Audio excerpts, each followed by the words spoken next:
Hello students, welcome to my SM study channel. तो आज मैं तुम्हारे BA third semester seasonal examination question paper है seasonal examination 2024 subject MDC D ठीक है।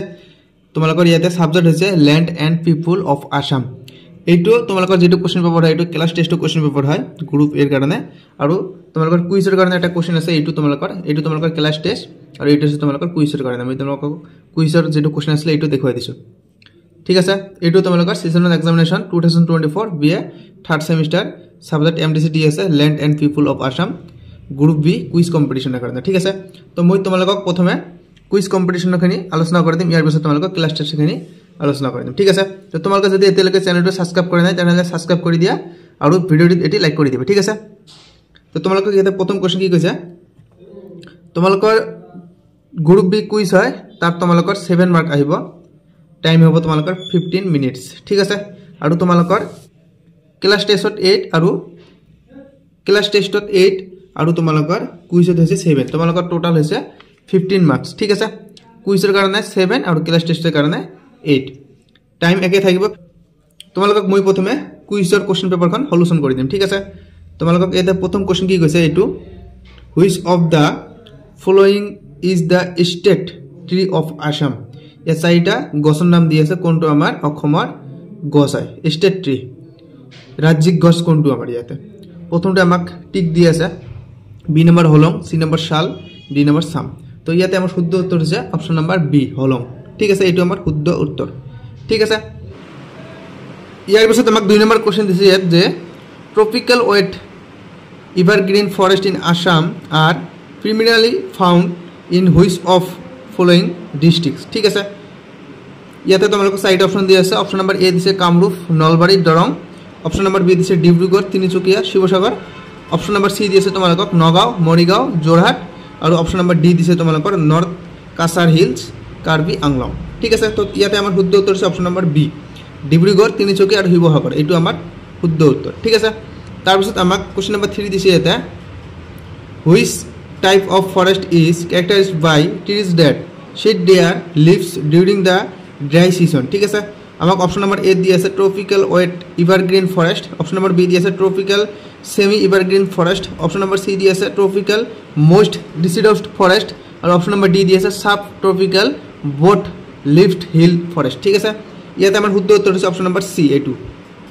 তাৰপিছত আমাক কোশ্চেন নম্বৰ 4 কি দি আছে ইয়াতে যে which plant is used in Assam for construction, handicraft, paper production and as a food source. এটা আমার বা হয় বেম্বো। অপশন নম্বৰ বি ইয়াৰ শুদ্ধ উত্তৰ বেম্বো, ঠিক আছে। তাৰপিছত আমি ইফালে দেখিম কোশ্চেন নম্বৰ 5 আমাক কি দি আছে, ইয়াতে কৈছে Dihing Patkai wild life sanctuary known as the Amazon of East, it characterized by which type of forest di আছে। অপশন নম্বৰ এ দি আছে আমাক tropical moist deciduous forest. Option number B দি আছে সাব ট্ৰপিক্যাল বট লিফড হিল ফৰেস্ট দি আছে। অপশন নম্বৰ সি দি আছে ট্ৰপিক্যাল ওয়েট এভাৰগ্ৰিন ফৰেস্ট দি আছে। আৰু অপশন নম্বৰ ডি দি আছে আমাক লিটৰাল এন্ড, আৰু অপশন নম্বৰ ডি দি আছে আমাক লিটৰাল এন্ড সাম্প ফৰেস্ট, ঠিক আছে।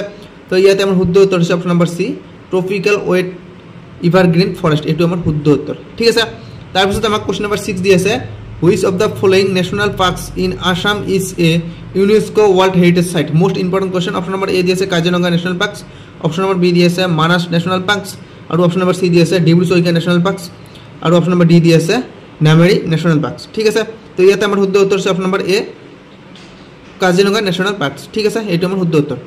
তাৰপিছত আমাক কোশ্চেন নম্বৰ 7 দি আছে ইয়াতে কি কৈছে which species provides timber used for making railway, sleepers and furniture in Assam. Most important question, sleeper and furniture in Assam. ইয়াত আমাৰ শুদ্ধ উত্তৰ হৈছে অপশন নম্বৰ বি টিক, ঠিক আছে। তো আমাৰ কুইজখন হৈ গ'ল। এতিয়া মই তোমালোকক ক্লাস টেষ্টৰ যেটো কোশ্চেন পেপাৰ আছে এইটো মই সলিউশন কৰি দিম, ঠিক আছে। তোমালোকে যদি কুইজৰ যেটো কোশ্চেন আছে এইটো ফটো মাৰি ৰাখিব বিচাৰে স্ক্ৰিনশ্বট মাৰি ল'ব, ঠিক আছে। মই তোমালোকক স্ক্ৰিনত আকৌ এবাৰ দেখুৱাই দিছোঁ। তোমালোকে ভিডিওটো লাইক কৰি দিবা দেই, আৰু চেনেলটো সাবস্ক্ৰাইব কৰি ল'বা। তোমালোকে স্ক্ৰিনশট মাৰি লোৱা, ঠিক আছে। এইফালে দেখুৱাই দিছোঁ, ভিডিওটো লাইক কৰি দিবা, ঠিক আছে। আৰু চেনেলটো সাবস্ক্ৰাইব কৰিবলৈ নাপাহৰিব। হৈ গ'ল। এতিয়া মই তোমালোকক ক্লাস টেষ্টখিনি আলোচনা কৰি দিম। ইয়াত দি আছে যে seasonal examination 2024 BA third semester subject MDC di ase land and people of Assam class test দি আছে গ্ৰুপ এ তোমালোকৰ ফুল মাৰ্কস হৈছে 8 কোশ্চেন নম্বৰ 1 কি কৈছে আমাক write the name of two medicinal plant of Assam দি আছে অসমৰ দুটা ঔষধি গছৰ নাম কোশ্চেন নম্বৰ 2 দিছে যে name two national parks of Assam অসমৰ দুখন ৰাষ্ট্ৰীয় উদ্যানৰ নাম লিখা মই তোমালোকক এই চাৰিটা কোশ্চেনৰ উত্তৰ একেলগে পিডিএফ আকাৰে আলোচনা কৰি দিম ঠিক আছে তোমালোকক মই কোশ্চেনবোৰ আগত দেখুৱাই দিছো ঠিক আছে 3 নম্বৰ কোশ্চেন কি কৈছে যে write the uses of forest resources বন সম্পদৰ ব্যৱহাৰ সম্পৰ্কে লিখা সকলোবোৰ কোশ্চেনৰ উত্তৰ পাই যাবা তোমালোকে টেনশন কৰিব নালাগে তোমালোকে জাস্ট দেখি লোৱা কি কোশ্চেন দিছে 4 নম্বৰ কোশ্চেন দিছে যে mention the different types of forest in Assam অসমৰ বিভিন্ন প্ৰকাৰৰ বনাঞ্চলৰ বিষয়ে লিখা ঠিক আছে তোমালোকে কোশ্চেনটো স্ক্ৰিনশ্বট মাৰি যা মই তোমালোকৰ এই কোশ্চেনবোৰ উত্তৰ আলোচনা কৰি দি আছো ঠিক আছে তোমালোকে স্ক্ৰিনশ্বট মাৰি লোৱা তো ইয়াতে আমাৰ প্ৰথম কোশ্চেন দি আছে যে write the name of two medicinal plants of Assam অসমৰ দুটা ঔষধি গছৰ নাম লিখা ইয়াতে উত্তৰ দি আছে তোমালোকক ইংলিশ মিডিয়ামতে দি আছে তুলসী আৰু নিম দি আছে ঠিক আছে তুলসী আৰু নিম আৰু এছামিজ মিডিয়ামত তোমালোকৰ ইয়াতে দি আছে যে অসমৰ বিভিন্ন ধৰণৰ জলবায়ু আৰু উৰ্বৰতা মাটিৰ বাবে এইবাৰ তোমালোকে জাস্ট দুটা গছৰ নাম লিখা তুলসী আৰু নিম ঠিক আছে তোমালোকক ইয়াতে তুলসী আৰু নিমৰ বিষয়ে মই দুটামান লাইন দি দিছোঁ তুলসীত কি দিছে যে কাশি ঠাণ্ডা জ্বৰ আৰু ৰোগ প্ৰতিৰোধ ক্ষমতা বৃদ্ধি কৰিবলৈ ব্যৱহাৰ কৰা হয় এইবোৰ তোমালোকে জাস্ট চাই লোৱা তোমালোকৰ উত্তৰ হৈ গৈছে তুলসী আৰু নিম ঠিক আছে তোমালোকে এইবোৰ জাস্ট চাই লোৱা নিম গছ দি আছে তোমালোকে এইটো পঢ়ি ল'বা কোশ্চেন নম্বৰ 2 দি আছে তোমালোকৰ name two national parks of Assam অসমৰ দুখন ৰাষ্ট্ৰীয় উদ্যানৰ নাম এটা হ'ব তোমালোকৰ কাজিৰঙা ৰাষ্ট্ৰীয় উদ্যান আৰু মানাস ন্যাশনাল পাৰ্কস কাজিৰঙা ন্যাশনাল পাৰ্কস আৰু মানাস ন্যাশনাল পাৰ্কস ঠিক আছে তোমালোকক ইয়াতে কাজিৰঙা ন্যাশনাল পাৰ্কসৰ বিষয়ে দি আছে চমটাকে মই দি দিছোঁ Kaziranga national parks located in Golaghat and Nagaon district is famous for 100 rhinos and is a UNESCO World Heritage Site ঠিক আছে আৰু মানাস ৰাষ্ট্ৰীয় উদ্যান দি আছে মানাস ন্যাশনাল পার্কস দি আছে located on the foothills of Himalayas is known for tigers elephants and beautiful landscapes ঠিক আছে it is also a project tiger reserve and a biosphere reserve ঠিক আছে এছএমএছ মিডিয়ামত দি আছে আমাৰ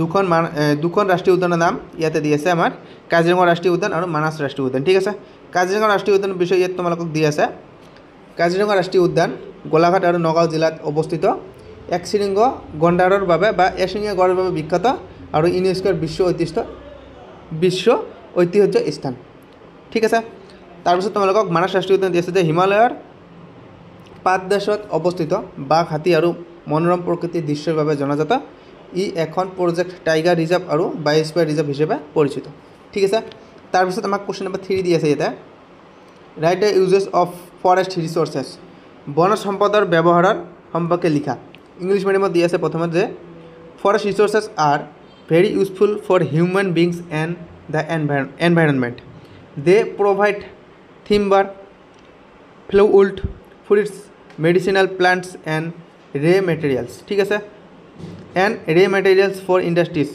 forest help in maintaining ecological balance controlling soil erosions regulating rainfall and providing habitat for wildlife ঠিক আছে they also play an important role in absorbing carbon dioxide and producing oxygen which helps in reducing global warming ঠিক আছে অসমীয়াত তোমালোকৰ answer দি আছে এটা বন সম্পদ মানুহ আৰু পৰিবেশ দুয়োটাৰ বাবে অতি উপকাৰী বন আমাৰ বাবে কাঠ জ্বলানি কাঠ ফল-মূল ঔষধি গছ আৰু উদ্যোগৰ কাঁচামাল যোগান দিয়ে বা যোগান ধৰে বন পৰিস্থিতিক সমতা ৰক্ষা মাটিৰ ক্ষয় নিয়ন্ত্ৰণ বৰষুণৰ নিয়ন্ত্ৰণ আৰু প্ৰাকৃতিক আৰু প্ৰাণীৰ বাসস্থান প্ৰদান কৰে লগতে বনজ কাৰ্বন ডাই অক্সাইড শোষণ কৰি অক্সিজেন উৎপন্ন কৰে যাৰ ফলত গ্লোবেল ওয়াৰ্মিং কমে ঠিক আছে 4 নম্বৰ কোশ্চেন আমাক দি আছে যে mention the different types of forest in Assam অসমৰ বিভিন্ন প্ৰকাৰৰ বনাঞ্চলৰ বিষয়ে লিখা ইয়াত অসম ইংলিশ মিডিয়ামত দি আছে প্ৰথমত Assam has various types of forests depending on the soil, rainfall and climate.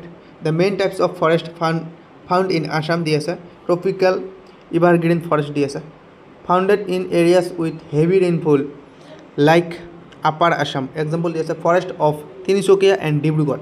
ठीक है सर 2 नंबर दिया tropical deciduous forest found in central and lower Assam where trees sit leaves in dry seasons.